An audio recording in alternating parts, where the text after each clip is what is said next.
Kalian sudah yakin kalau cara penggantian oli mesin motor kalian itu udah benar?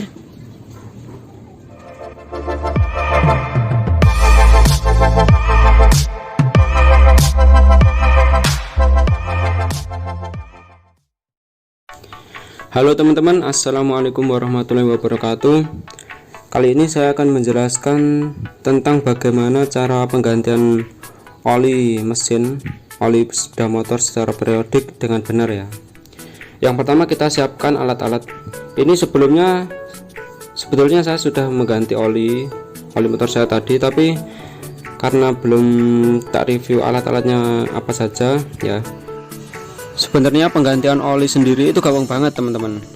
Jadi alatnya sangat mudah. Yang pertama kita siapkan loyang. Jika kalian nggak punya loyang ya sediakan wadah yang nggak kepake.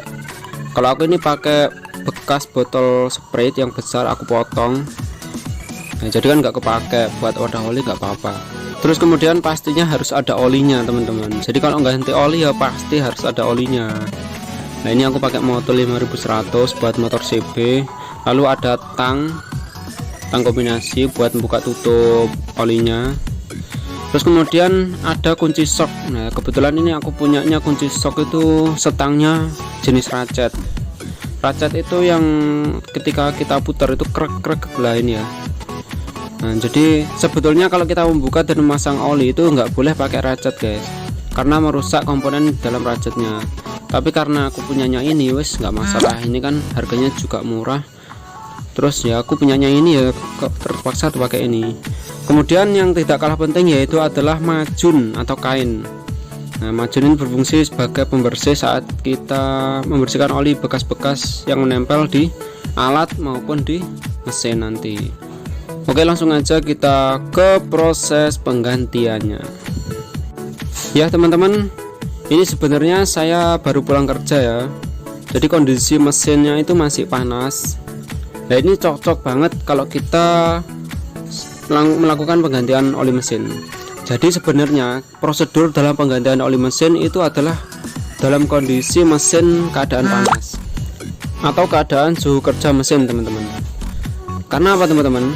Karakteristik oli saat mesin dingin itu lebih kental. Jadi ketika kita berganti oli saat kondisi mesin dingin, jadi tidak maksimal oli yang keluar karena karakteristiknya itu masih kental dan masih menempel di dinding-dinding mesin.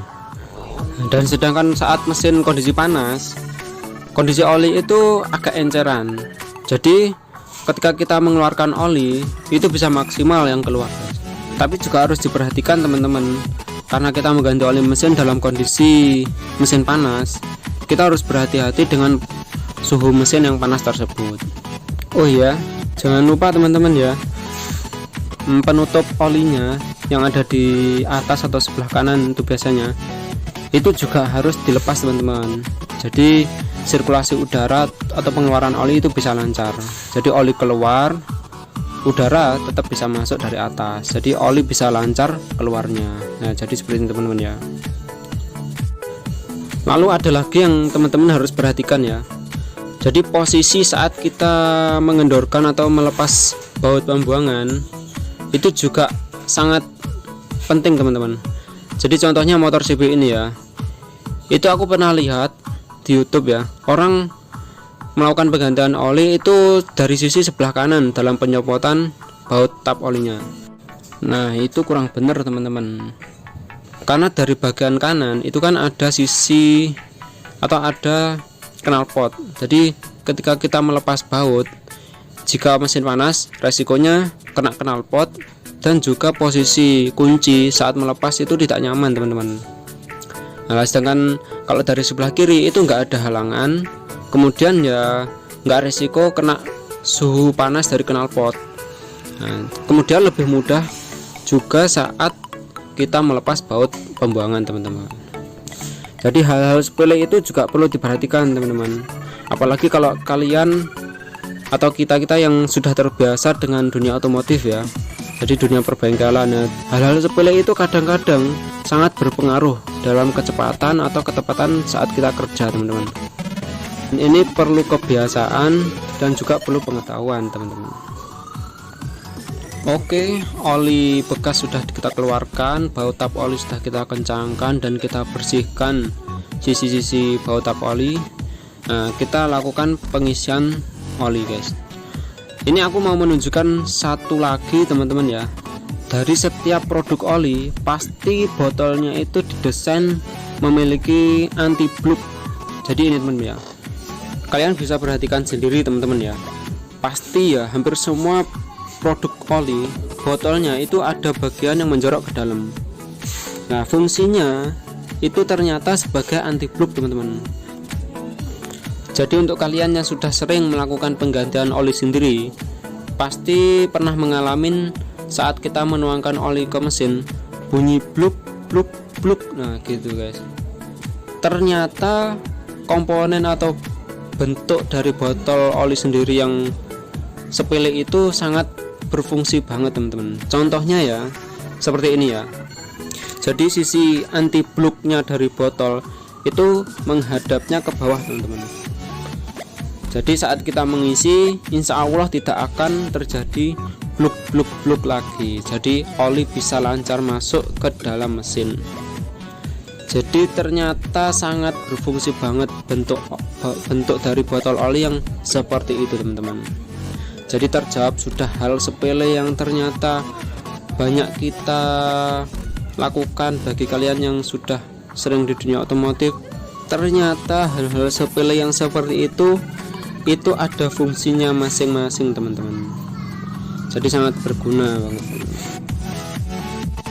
Kemudian tips yang terakhir teman-teman, setelah kita melakukan penggantian oli kemudian mengisi oli baru, kita juga harus mengecek kapasitas oli yang ada di dalam mesin itu sendiri teman-teman. Jadi kapasitas oli itu bisa diukur dengan ini guys, namanya dipstick ya. Jadi di sini kan ada garis itu ya. Jadi di sini itu kan ada garis. Jika oli di dalam mesin itu di antara sini, maka oli itu sudah cukup atau standar kapasitas yang disarankan ya. Nah, cara mengeceknya gini guys. Kita ini bersihkan dulu ya, dipsticknya bersihkan dulu. Habis itu ini kita masukkan ke tutup lubang olinya. Ini cukup ditutup saja ya, jangan sampai di skrup. Habis itu kita angkat, kita cek. Nah ini contohnya ini ya, kelihatan nggak itu? Jadi jika oli di antara garis itu, olinya itu sudah sesuai dengan standar yang dibutuhkan. Nah cara mengeceknya ini, motornya harus posisi standar tengah guys, seperti ini ya. Semua tipe motor begitu cara pengecekannya guys. Jika olinya di bawah kapasitas itu juga nggak baik, kalau melebihi kapasitas itu juga nggak baik guys. Semua yang baik itu pas. Oke teman-teman, sekian dulu sharing tips dari Bang Sul. Semoga konten ini bermanfaat. Wassalamualaikum warahmatullahi wabarakatuh.